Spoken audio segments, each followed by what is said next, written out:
Bismillahirrahmanirrahim. Assalamualaikum warahmatullahi wabarakatuh. Innal hamdalillah wassalatu wassalamu ala Rasulillah wa ala alihi wa sahbihi wa mawalah. Subhanaka la ilma lana illa ma 'allamtana innaka antal alimul hakim. Amma ba'du.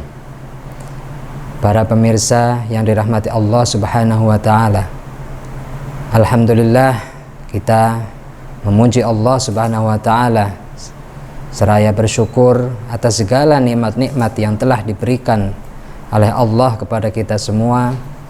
Utamanya adalah nikmat iman, nikmat Islam, nikmat ihsan yang dengannya kita bisa hidup dengan petunjuk Allah Subhanahu wa taala.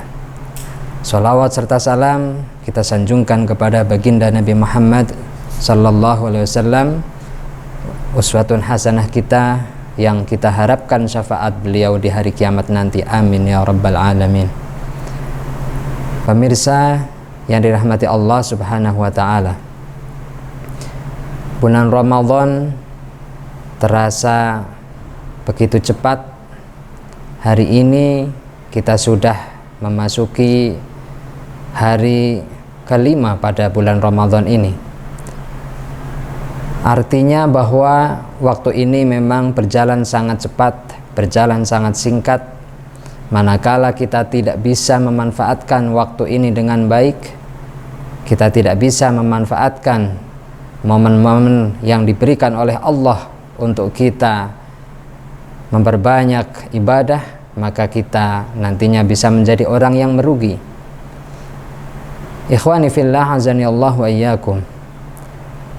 Oleh karenanya di sana ada sebuah riwayat yang mengingatkan kepada kita, man kana yaumuhu khairan min amsihi fahuwa rabih. Barang siapa yang pada hari ini lebih baik daripada hari kemarin, maka hakikatnya dia adalah orang yang beruntung. Wa man kana yaumuhu syarran min amsihi fahuwa mal'un. Barang siapa yang hari ini lebih buruk, lebih menurun dari hari kemarin, maka hakikatnya dia orang yang terlaknat. Wa man kana yaumuhu mithla amsihi fahuwa maghbun. Dan barang siapa orang yang hari ini sama saja dengan hari kemarin, tidak ada peningkatan, maka sejatinya dia tertipu. Ikhwani fillah, azani Allah wa iyyakum.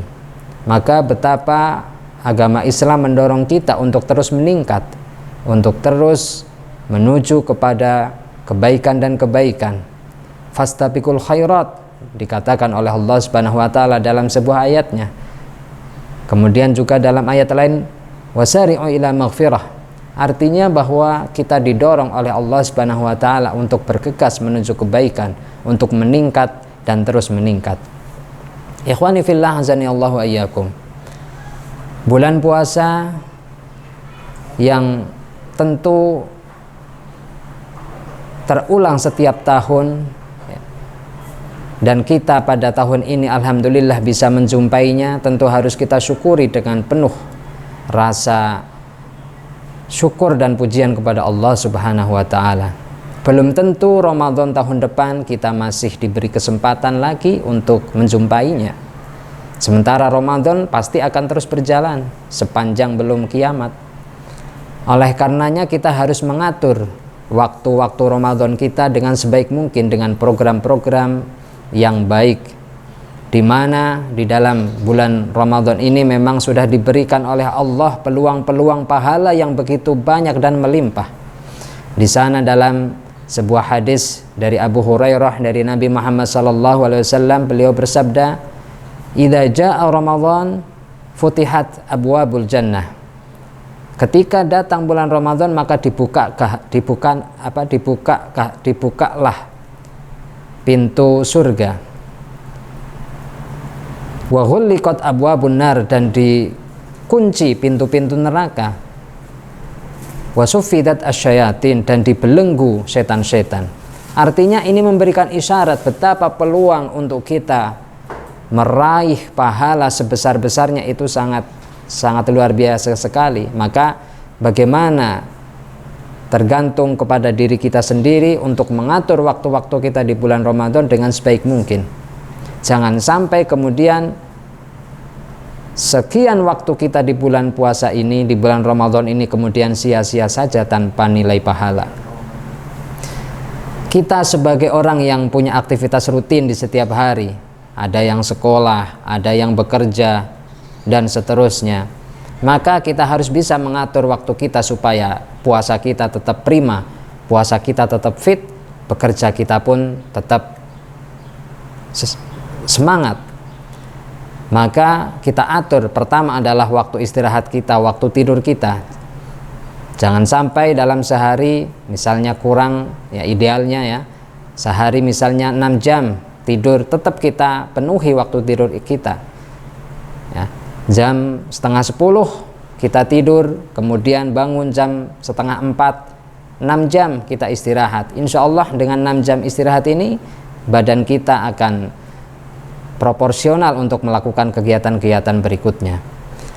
Kita bangun setengah 4, kemudian kita bersiap-siap untuk melakukan sahur, menyantap makanan sahur, dan bila kita punya kesempatan juga untuk memperbanyak qiyamul lail kita lagi.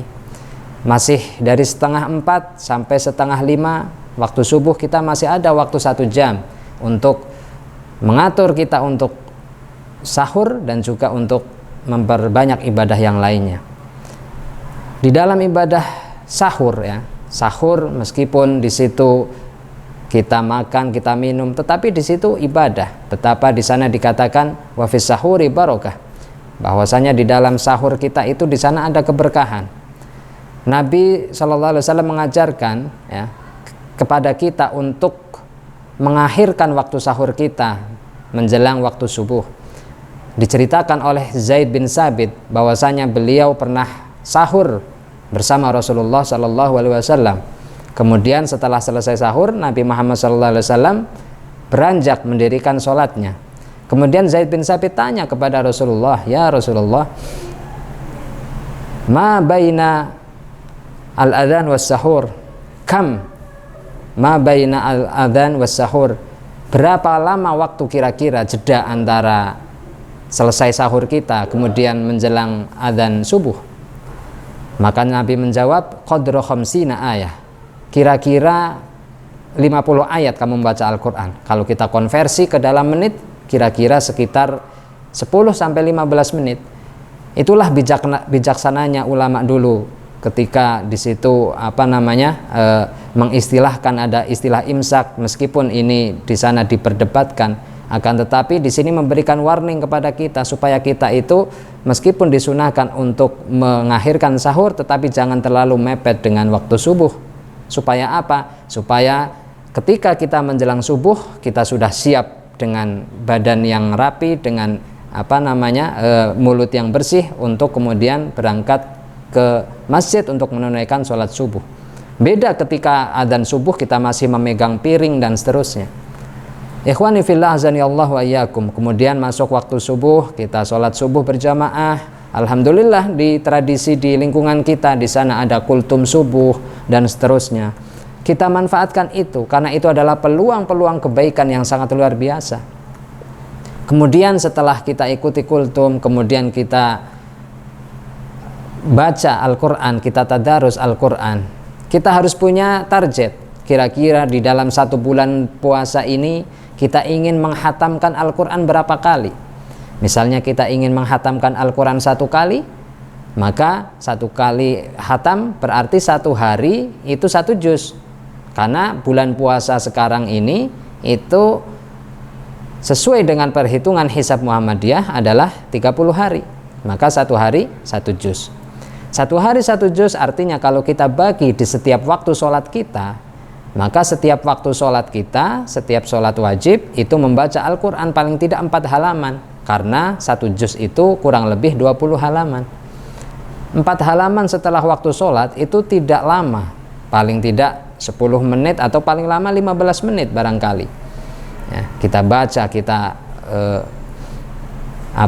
sempatkan untuk terus membaca Al-Quran setelah sholat wajib kita. 4 halaman, nanti insya Allah 1 bulan kita selesai 1 juz. Tapi kalau kita punya target 1 bulan misalnya 2 juz, maka kita tambah, kita lipatkan 2 kali, maka setelah selesai sholat fardu, maka kita membaca 8 halaman dan seterusnya, tergantung target yang kita inginkan. Kita harus mengatur waktu itu dengan baik, ya, sebaik mungkin harus kita atur. Kemudian pagi hari sampai barangkali sore hari dan seterusnya kita bekerja, kita harus tetap bekerja sesuai dengan prosedur kita bekerja. Tidak boleh dengan alasan puasa kemudian kita bermalas-malasan, kita alasan karena kita sedang puasa kemudian kita bekerjanya menjadi loyo. Itu namanya mengkambing hitamkan puasa, ya. Itu tidak baik, ya. Maka bagaimana kita bekerja, ya harus sesuai dengan profesionalismenya kita, kemudian puasanya kita harus tetap terjaga. Ikhwani fillah azani Allah wa iyyakum. Kemudian ketika kita memasuki waktu maghrib, menjelang kita mendengar adzan maghrib, kita harus segera bergegas untuk menyantap makanan untuk membatalkan puasa kita atau minuman, ya. Kita santap takjil kita. Nabi Muhammad SAW mengatakan la yazalun nasu fi khairin ma ajjalul fitrah, ya. Orang itu akan selalu dalam kebaikan sepanjang dia mendahulukan buka puasanya, ya. Tapi buka puasa ini seyogianya, tidak langsung kemudian makan besar, ya.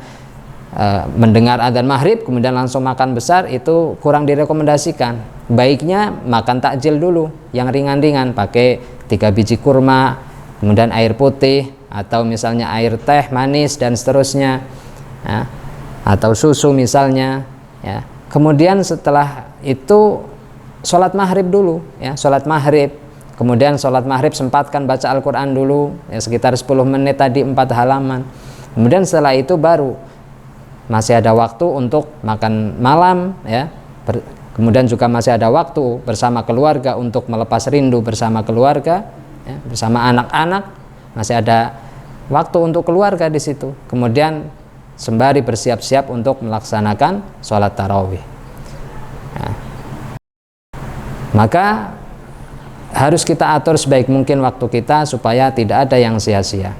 Waktu sholat tarawih misalnya masuk jam 7 sampai jam 8 atau paling lama mungkin setengah 9, ya, kita selalu setelah itu kemudian kita sempatkan untuk membaca Al-Quran lagi, ya, kita sempatkan untuk membaca Al-Quran lagi, ya. Kemudian kita bisa mengerjakan hal lain yang mungkin perlu kita kerjakan. Kemudian jangan lupa yang tadi Ustadz sampaikan di awal, kalau bisa jam setengah 10 itu kita sudah tidur kembali, supaya kita nanti bangun jam setengah 4, artinya porsi 6 jam kita untuk istirahat itu juga terpenuhi, sehingga kegiatan puasa kita, ibadah-ibadah puasa kita yang lain juga bisa optimal.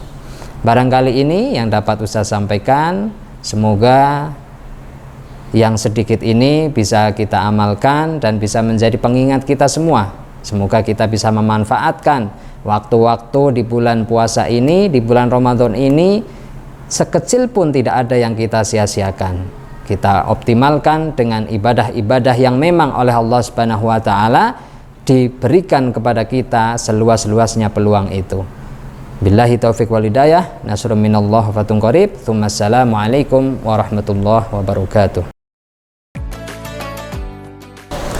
Bismillahirrahmanirrahim. Assalamualaikum warahmatullahi wabarakatuh.